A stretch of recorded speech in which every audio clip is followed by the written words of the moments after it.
Tepat 1 tahun lalu, tanggal 15 Juni tahun 2022, Presiden Republik Indonesia Joko Widodo melantik Hadi Cahyanto sebagai Menteri Agraria dan Tata Ruang Kepala Badan Pertanahan Nasional, dan Raja Juli Antoni sebagai Wakil Menteri Agraria dan Tata Ruang Wakil Kepala Badan Pertanahan Nasional.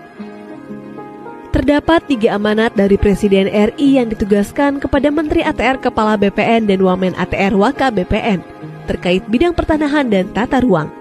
Antara lain, percepatan pendaftaran tanah sistematis lengkap, penyelesaian sengketa dan konflik pertanahan, termasuk pemberantasan mafia tanah, serta dukungan terhadap pembangunan ibu kota negara Nusantara.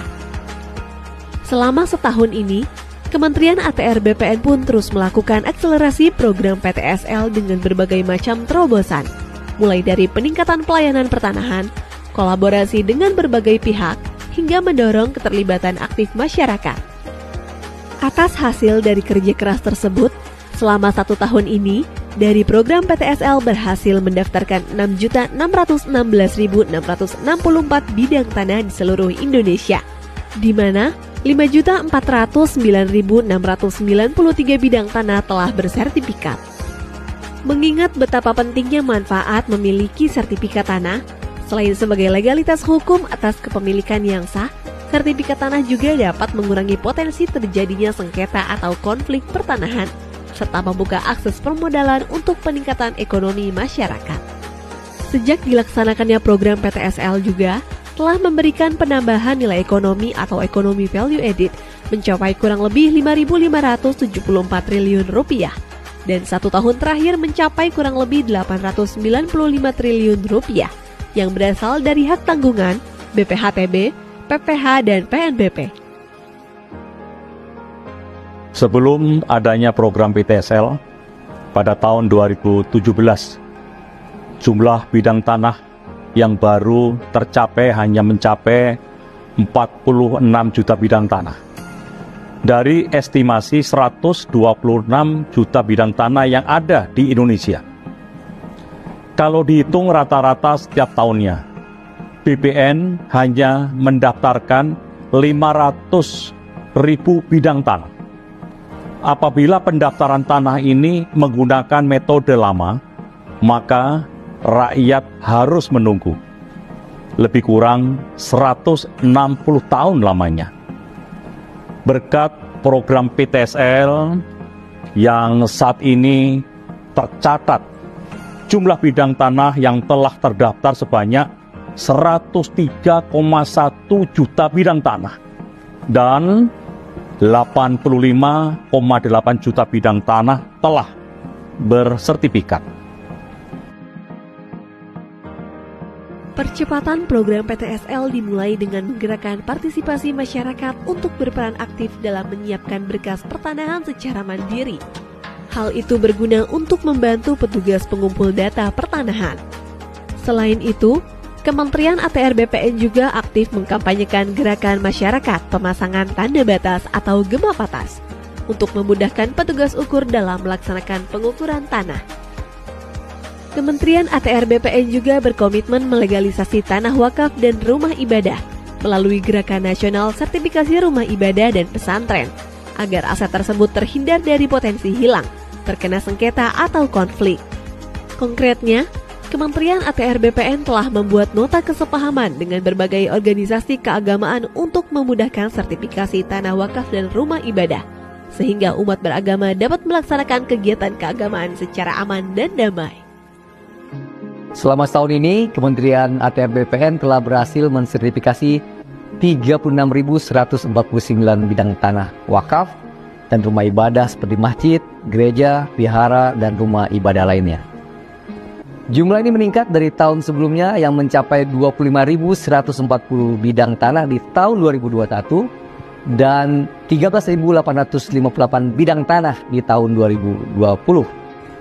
Kami, Kementerian ATR BPN, memiliki komitmen untuk mensertifikasi rumah ibadah apapun di mana nama Tuhan diagungkan tanpa terkecuali dan tanpa diskriminasi. Kementerian ATR BPN juga mendorong percepatan sertifikasi aset-aset BMN, BMD, BUMN, dan BUMD. Hal ini dilakukan sebagai mitigasi penyalahgunaan aset yang dapat mengakibatkan kerugian keuangan negara. Dalam 1 tahun, Kementerian ATR BPN telah menyelamatkan aset-aset negara melalui program sertifikasi tanah-tanah aset dengan estimasi nilai mencapai kurang lebih 643,9 triliun rupiah. Kementerian ATR BPN telah menargetkan pada tahun 2025 seluruh bidang tanah dapat terdaftar. Tujuannya agar mewujudkan Indonesia lengkap di mana seluruh bidang tanah telah terdaftar dan terpetakan. No gap, no overlap. Dimulai tahun ini, Kementerian ATR BPN telah berhasil melahirkan kota dan kabupaten lengkap, di antaranya Kota Denpasar, Kota Bontang, Kota Madiun, Kota Tegal, Kota Surakarta, Kota Yogyakarta, Kota Administrasi Jakarta Pusat, Kabupaten Badung, Kota Administrasi Jakarta Utara, dan Kota Administrasi Jakarta Barat. Ada sedikit cerita pengalaman saya saat melakukan kunjungan kerja turun ke lapangan di awal menjabat. Banyak sekali keluhan yang saya dengar langsung dari masyarakat terkait mahalnya biaya pelayanan pertanahan. Setelah dilakukan pengecekan ternyata salah satu penyebab mahalnya biaya karena masyarakat tidak dapat mengurus sendiri permohonannya. Jadi terpaksa diwakilkan karena sibuk bekerja.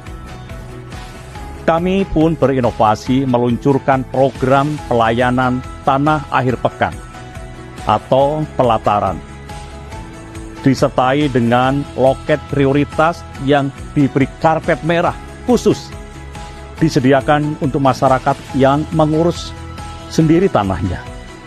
Dengan begitu, masyarakat dapat leluasa kapanpun mengurus tanahnya tanpa terkendala biaya dan waktu. Saat ini, pelayanan pertanahan akhir pekan telah tersedia di seluruh kantor pertanahan yang berkedudukan di ibu kota provinsi dan seluruh kantor pertanahan dengan rata-rata jumlah layanan di atas 2.000 berkas per bulan. Dengan adanya program pelataran ini, diharapkan dapat mencegah praktik calo atau mafia tanah dalam kepengurusan tanah. Di tahun 2023, Kementerian ATR BPN juga meluncurkan 7 layanan prioritas atau lantas.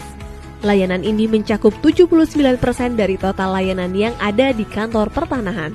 7 layanan prioritas ini jelas waktu, jelas syarat, dan jelas biaya. 7 layanan prioritas ini terdiri dari pengecekan sertifikat, surat keterangan pendaftaran tanah atau SKPT, hak tanggungan elektronik, roya manual dan roya elektronik, peralihan, pendaftaran SK, serta perubahan hak guna bangunan atau hak pengelolaan menjadi hak milik untuk rumah tinggal, rumah toko, dan rumah kantor. 1 tahun bekerja untuk rakyat, untuk Indonesia.